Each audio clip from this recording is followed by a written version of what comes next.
Hello everyone, we are continuing on our module and week on paper, and here we are, and we have already been looking into some of the characteristic of the Mughal atelier and the Mughal Karkhana process, in which we have discussed that how there are different kind of image making and different kind of influences. They are all coming together, they have amalgamated into this very complex, at the same time layered mode of image making. So if we see that, how there are the European traditions, the European practices, they left their mark on the Mughal miniature paintings, but this kind of exchanges were not really just one way. So there we also find that how some of the images of the Mughal miniatures, perhaps the miniature paintings which traveled with the European travelers or the ambassadors to Europe, or the printed or drawn copies of this miniature paintings, they have traveled to Europe, and that is how the European painters such as this very celebrated Dutch artist Rembrandt had also managed to copy some of the Mughal miniatures. So here are some of the images that we have, and here that we have an portrait of Shah Jahan, and we have already looked into one of the portraits of Shah Jahan, and in this one as well we have that this very characteristic that was there in the earlier one as well, that how he is shown in profile, and here he is shown here like holding this precious jewel in his hand. So that kind of pictorial strategy which has been continued here as well. So here we see an image of Shah Jahan's portrait, and then we find that and of course this is a cropped image, this is not the entire miniature painting, and it was made perhaps sometime between 1630 and 1640, so the earlier half of 17th century, and it was painted by Vichitra, and then we find that how this image, this particular image was copied later on, or a similar image was copied later on by Rembrandt in around 1656 or sometime between 1656 and 61. So it is around a gap of 20 to 25 years, and between this time we find that the image was made in the Mughal atelier, and then it was perhaps been copied, or it was made into a print, and the print traveled to Europe, and that is how Rembrandt managed to access that image. And then in Rembrandt depiction, what we find that he had copied this image with ink and charcoal, and so there is a reason that the prominence of the lines that we find in the Mughal miniature paintings, this sinuous flowing lines, and so those lines are also been reflected in Rembrandt's drawing here as well. And instead of going with all the possible details, we find that Rembrandt has chose to depict the areas which are, he chose to highlight the areas in the central character, and then with applying tones of this the patches of the darker tones in the background, so that the figure in the center that can be highlighted further. So those things we find, and this another image here we find as well, and that is Shah Jahan with his son. So this is also another image that we can see how this particular the character of Shah Jahan, and of course that this tradition of making these images in profile that we find to be prevalent in the Mughal atelier, and that is also something that is present here as well. And the other very important thing here in this particular image in the right side I find, and that is this very characteristic feature of the halo, that the subdued halo, but at the same time it sort of like emanates light from it. This character that is present in this miniature painting here is also been copied in this image of Rembrandt, and even though Rembrandt's image has been done as a sketch, but this basic characteristic of this halo emanating light from this emperor, that is something that had been religiously followed. So, moving on from the region in Deccan, moving on from the Mughal atelier to the region that is in the southern part of the country and the south central part and down south. So, the Deccan region, and we have already looked into the gardens and some of the architectural structures in the Deccan. So, similar to the architecture, we also find there was the amalgamation of cultures and styles in the Deccan region as well. And even though there are many manuscripts, many of these paintings which were produced, but we will be looking at only a few to have a sense of how this this cultural amalgamation, the amalgamation of different kind of art styles as well as different kind of knowledge, those were taking place in the early modern Deccan. So, this is an image that we find in the left side of the slide, and this is a page from this book called Kitab-i-Nauras, which was made for Ibrahim Adil Shah II in Bijapur in the 16th century, and this is something that talks about this cultural amalgamation. So, during this time period we find that Ibrahim Adil Shah II, he was very much interested in this cultural assimilation. At the same time, this peaceful he was very much interested, at the same time he was also invested in the peaceful coexistence between the people from different religion. For example, the Muslims and the Hindus in the Deccan region, the Muslims from Deccan, the Muslims from Persia and so on, and at the same time the locally Dakhnis and different kind of languages which were spoken there. So, starting with Kannada, Telugu, Marathi, and of course with Persian and Urdu perhaps as well. So, all these different kind of linguistic, religious and cultural components, we find them to be assimilated in the kind of works he had commissioned. So, he also moved his he had the plan for moving his capital from this fortified city of Bijapur to this new city which he was establishing, which is called Nauraspur. And Nauras, as we understand, this idea came from the Sanskrit Navarasa, or the 9 kind of this bhavas which gives rise to this 9 kind of expressions. And it also has its deep relation to the musical traditions in the Indian subcontinent. So, the use of rag, not the use, but the utilization of ragas and so on. So, those things we find that to be this assimilation of different kind of musical notes, this music like quality, poetry, all those things were brought together in this unique manuscript that we know as Kitab-i-Nauras. So, this Kitab-i-Nauras that is all today, that is stored in and that is preserved in the National Museum, New Delhi. And what we see here in this particular this particular page, and Kitab-i-Nauras is actually a collection of poetry, and that is by Ibrahim Adil Shah II. So, Ibrahim Adil Shah, he is a very important character. He is a very important figure in the history of the Deccan, and he wanted to be called as Jagat Guru.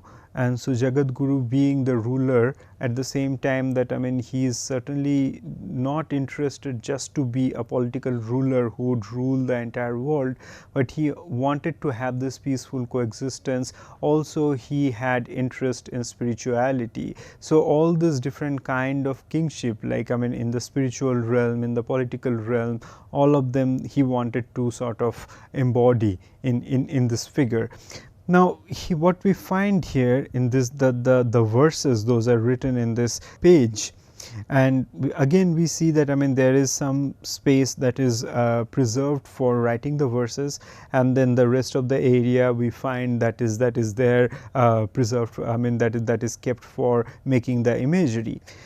Now, in these verses, the first verse we find that is the first verse is dedicated, and it praises goddess Saraswati. So, Ibrahim Adil Shah, as we can see that this Muslim ruler, but he considered goddess Saraswati to be his spiritual mother, and that is the reason he dedicated the first verse of his Kitab-i-Nauras to the goddess Saraswati.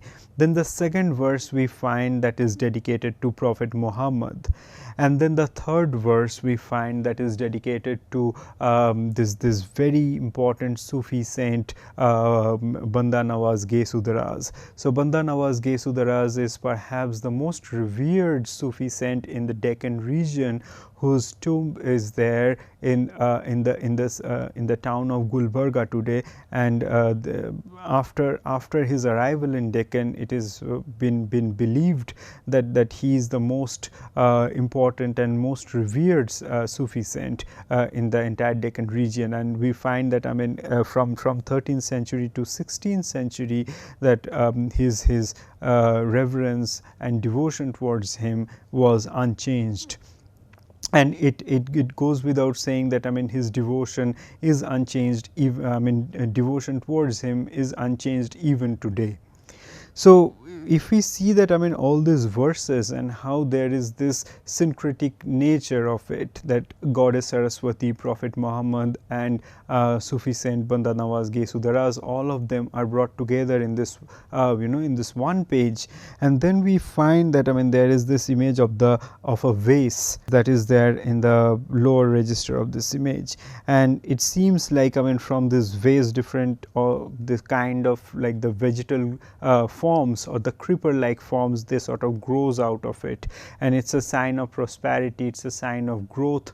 It's not just the material growth, but it's also the spiritual growth, the growth of art and culture and everything. So, and how the growth which is springing out of this vase like form, that sort of encapsulate the entire page. So this is the idea of the growth we find that is there. And then the text also talks about a growth which will enable a peaceful coexistence between different culture, different religion, and so on.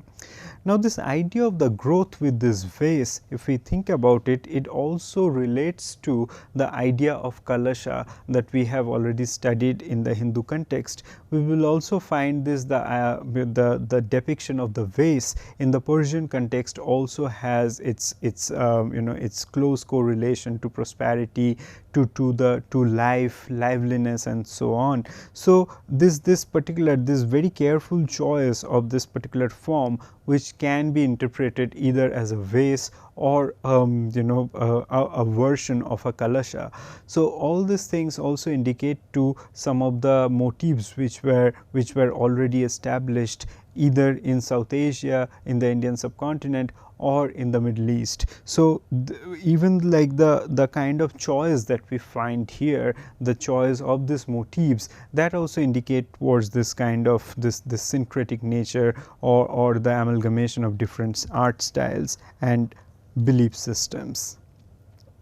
So from there we also find there are some of the other images, and this one here as well. I mean, this one is also produced in the court of Ibrahim Adil Shah, and in this one we find that at the center stage there is a depiction of goddess Saraswati, and goddess Saraswati here we find she is seated on this golden throne, and she is attended by an attendant figure, a female attendant, and then there are the divine figures, the angel like figures with wings. So that is how we understand that they are the divine figures. They are here to greet goddess Saraswati, and goddess Saraswati is shown here with her very characteristic veena, and then she is dressed in white, which is also part of the iconography that is established in the Indian subcontinent.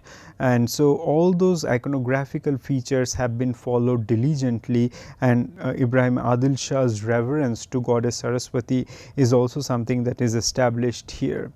And at the top register of this image here we find there is a portrait of Ibrahim Adil Shah, and who's riding an elephant, and perhaps it was his favorite elephant, who was named as Atash Khan. And this portrait is also been presented here with, like, I mean, in the sides we find this Chinese characteristic clouds in this birds. So this is also something in which we find this the Chinese clouds which were there there in the Persian miniatures, and then from there it also moved to South Asia. So this different kind of this art traditions and the religious motifs, iconographical details, and how these iconographical details they came in contact with like the images of the kings or the rulers who were commissioning this very interesting syncretic this manuscripts in the projects. So all these things are coming together in these images here. So from there, if we think about like the Deccani miniature painting, so it's not just in Bijapur that we find this amalgamation of different languages, cultures and art styles are happening, but it's also there in the other states. And for example, here there are two images from the court of Golconda, and in Golconda in the court of Golconda we also find how this kind of cultural amalgamation had taken place. Now the thing about the Golconda paintings, we have that there are some of the images, and in the early stage, like for example from the early to mid 20th century, many of the Golconda paintings were confused with Mughal miniature paintings, and the study in Deccan the Golconda miniature painting, even though in the recent years we find them to be emerging, but it certainly requires more attention, and that is the reason we have more question about these images than answers. So for example, here we have this one image, and that is the adoration of the Christ child, and that comes from Golconda in the 1630s. So it's the early half of 17th century, and in this one we find this richly decorated image in which there are multiple frames in which the narrative scene of the adoration of the Christ, of the baby Christ, that is taking place. And so in this one what we have, the frames, they have this very characteristic the framing of the Islamic manuscripts that we find them to be prevalent in Deccan India, at the same time in Middle East. And then there is inscription here which also follows the other miniature paintings made in this regions. Now at the center stage we have a theme which is distinctively Christian. So we can imagine that this kind of themes, the knowledge about these themes were brought by the traders, the travelers, and also the Christian believers at this place. But perhaps they have also brought, the European travelers, the ambassadors, they have also brought painted versions of these images. Similarly, something that happened in the Mughal courts as well, and that is how we find that how the European characters were seamlessly assimilated with the pictorial style, the colors and pictorial scheme of the Deccan India. So here we have the image of the Virgin, and the Virgin's image we find that to be the most prominent one, with this golden halo around her head. And of course we have the same thing for the baby Jesus here as well. And then we find the figures who have come here to pay homage to the baby Jesus with the gifts and everything else. And then there is an angelic figure we find that with wings, who have arrived to greet the baby. And then there are also two of the angels, they are flying on the upper register of the image, and they are also arriving here with gifts, and that also to show that this great soul had taken birth on earth. And so that is something that has been celebrated. So in most of these miniature paintings we also find that how the area which shows the sky is mostly relegated to the upper register of the image, and sky is not really given much prominence until very late times. So the most of the part of the painting we find that to be occupied by the main protagonist, and many different kind of narrative elements are incorporated in this part. And perhaps that is also one of the reason why sky is not really shown too much as part of a pictorial frame, but sky is also always shown in the smaller registers, so that most of the areas, the pictorial areas in the image, that can be kept for the narrative elements. So, these are some of the characteristic features that we find in this painting, and then another kind of images among many other images, as I have said that there are many questions about the Golconda miniatures which remains unresolved even today. So, one of the kinds of these images will probably be the images of yoginis. So, this is an image of a yogini, and that is also made in Golconda region, and the time period of it will probably be around 1605, that is the very early of 17th century. And this is at during this time Golconda was ruled by the Qutub Shahi dynasty. So, now what we find here in this image, there is a prominent woman figure who is standing at the center of this image and who holds a maina bird in her hand, and these figures are very different from the Nayika figures we find, that in many Mughal miniature paintings, and not in the Mughal but also in Deccan, and the similarly in the Chaura Panchasika that we have seen, there are those heroine figures, the Nayika figures that we find, they are seductive, they are desired by everyone else, and they are the ones who are beautiful, and so though their beauty is celebrated. But the thing is, the yogini figures actually marks a shift from that kind of convention. The yoginis are the ones who are considered to be the spiritual practitioners, and sometimes it is not really clear that whether the yoginis that we have in this Golconda miniatures, whether they belong to Hindu, whether they are Hindus or they are Sufis or they are Muslims, or their identities are not really very clearly marked. And because in some of the yogini pictures we see them to be richly adorned with jewelry, with the clothes which the royals wear, and there are also stories of how the women from the royal courts, they would roam as yoginis for a given point in time to be free from the confinement of the royal court, and then eventually they will come back. And there are also stories about how there are the strong-willed women who would go against the norms of the society and be yoginis. So, there are these different ways in which these figures have been interpreted, and either way we can see that how these yogini figures are not really the characteristic Nayikas, but they are the major protagonist of these images and their stories.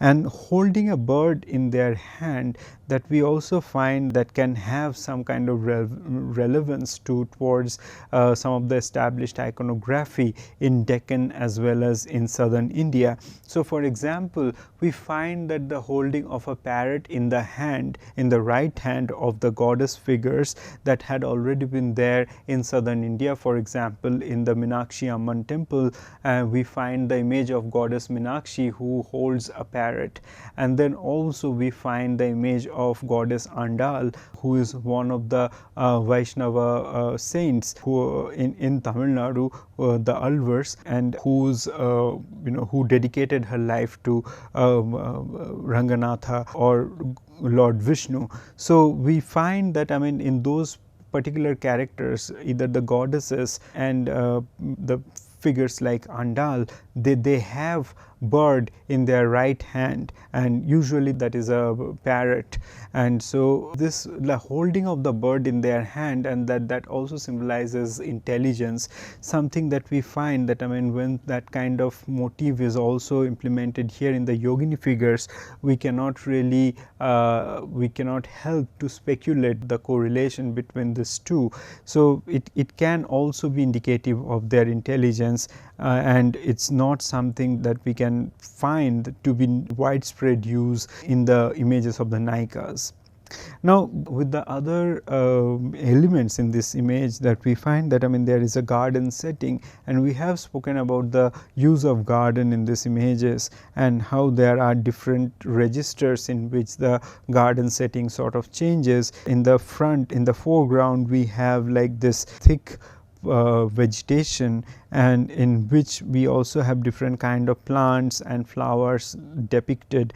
And then in the two sides of the Yogini figures, like here and here, there are the oversized plants, the flowering plants. And so this oversized plants, we also, again, as I have said, that we have not much information about what these oversized plants have to do with the Yogini figures, but we do see that there is experimentation with scale in the Deccani miniature paintings. So if we find that there are those oversized plants by the side of the Yogini, there are also images of birds and rams, in which, like, the birds have been made into a much larger size compared to the image of a ram. So there have been this kind of experimentation with scale of the different animals and human bodies and objects from our surrounding in this Golconda miniatures. And as I have said, that there are many things we do not really know why they were made. So this particular strategy is one of them, that we do not really know that why they were painted in this particular way.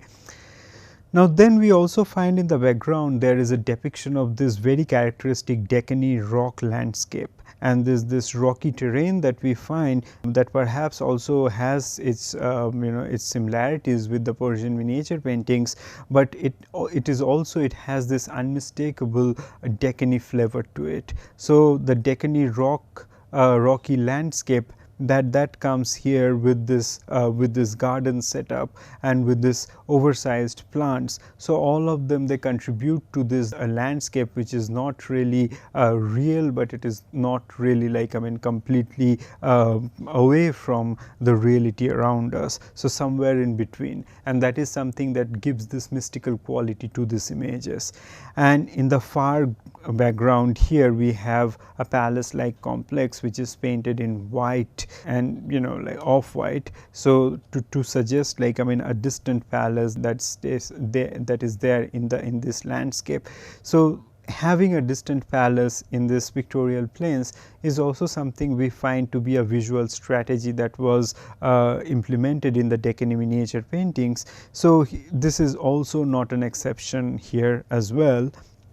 So this kind of, like, different traditions and different kind of implications were there in the Deccani miniature paintings. For example, the ones that we are seeing here from Golconda, or the ones we have seen from Bijapur. So with them, we find that there are certain kind of similarities and differences between the Mughal court and the courts of the Deccan. So in the end of 17th century, from the mid 17th century to the end of 17th century, we find that most of the regions, most of the kingdoms of the Deccan had come under the Mughal rule. And so when that happened, we find that there were much of this exchanges, that a close correlation between the kind of images those were produced in the Mughal court and the images those were produced in the Deccani court, the close correlation one can see. And this very characteristic of the Deccani miniature paintings, some of the characteristic features we find them to be transported to the Mughal court, and some of the very characteristic features of the Mughal paintings, them, like, much more details, and, like, the bringing of the naturalistic treatment of the figures, anatomical details, and all those things, they are the ones which are prevalent in the Mughal paintings. We find them to be transported to Deccan. So this kind of exchanges also have taken place with the political shifts in this regions. So we'll continue with our discussion on the other painting traditions in the Rajput region, in the Pahari region, and so on. So thank you.